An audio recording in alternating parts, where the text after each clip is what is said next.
All right, Tia's in the house. Let's see what she has to say. Why do men feel the need to go to a foreign country to find a woman when there are still good women here in the United States? Not all of us are trash over here. I think this is a great question. I'm going to give you my speculation on this. I suspect that it most likely is because they've experienced enough women where they've been disappointed on some level.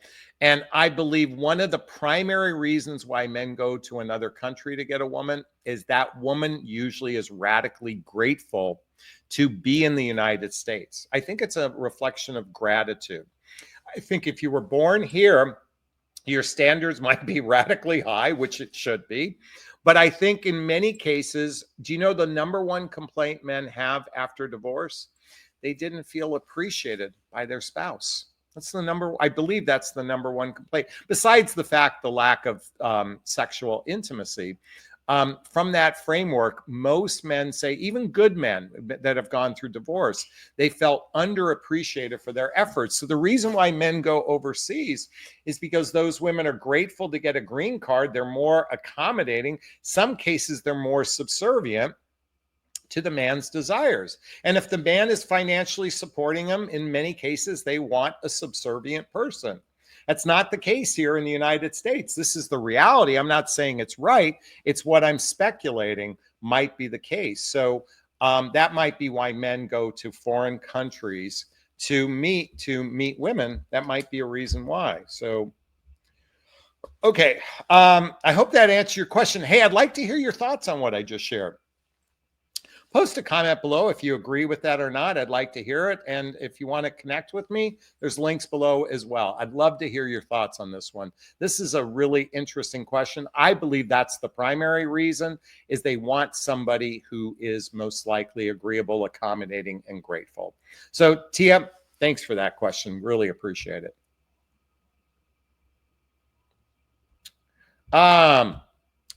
RM says, thanks, great analysis. And there was a guy who states he only wants younger women in their 20s and 30s. He's 48. Yeah. Debbie says, LA can be superficial as well. You know what?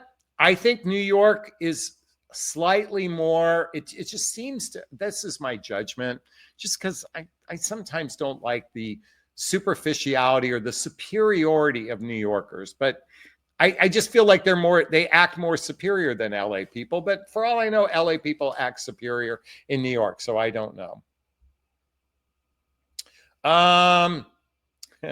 Sika says, Jonathan, you're spicy tonight. How much caffeine have you had? I haven't had anything. Joe Daisy's in the house. As much as I love scruff look on men, it's a story when it comes to oral sex. Exactly. Oh, Ria says, okay, I'm a foreigner and I agree for all your take on the question on foreign women. It's being super grateful. Yeah. You know, I think one of the biggest fundamental problems with dating here in the United States is a lack of gratitude. A real lack of appreciation and gratitude for the people. I think it's partly because humans are rather emotionally effed up and they don't act very grateful in this dynamic. It's just an awareness that, we act from a very self-centric place, and people from another country, they're just, again, so grateful in many cases. They're not operating from a myopic, self-centric place. And the guy that goes to the foreign country is myopic. He's choosing someone from a myopic, self-centric place. So I'm really grateful that you pointed that out. Yes. And you're validating what I seem to think. Kimberly wants to point out, yes, foreign women are only grateful for a short period of time. Well, maybe until the green card comes in. You're right. But hopefully, I mean, again, it's probably true that it's a short period of time. It's kind of a sad reflection of why men do that. But it certainly it's worth taking note that at least there's a difference of energy from dating people in our own country. I mean, I get, and by the way, men, it seems like women are going to foreign countries to get men, and it's kind of the same thing. But again, most people are doing it to get a green card. They're trying to get something out of it. So that's another factor to consider as well. Okay, Kimberly, thank you for your perceptions. Really appreciate it.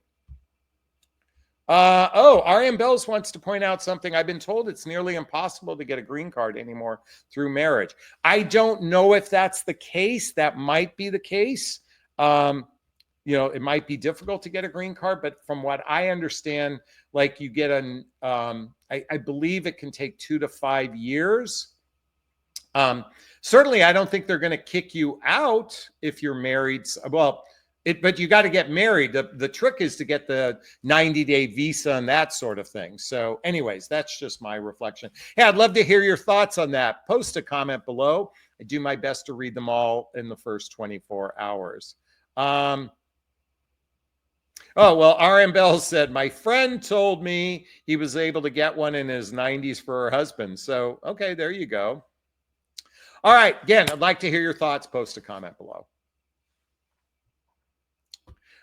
Kimberly says, I want to understand why these Gen Xers feel the need to send penis pics and only want a texting relationship.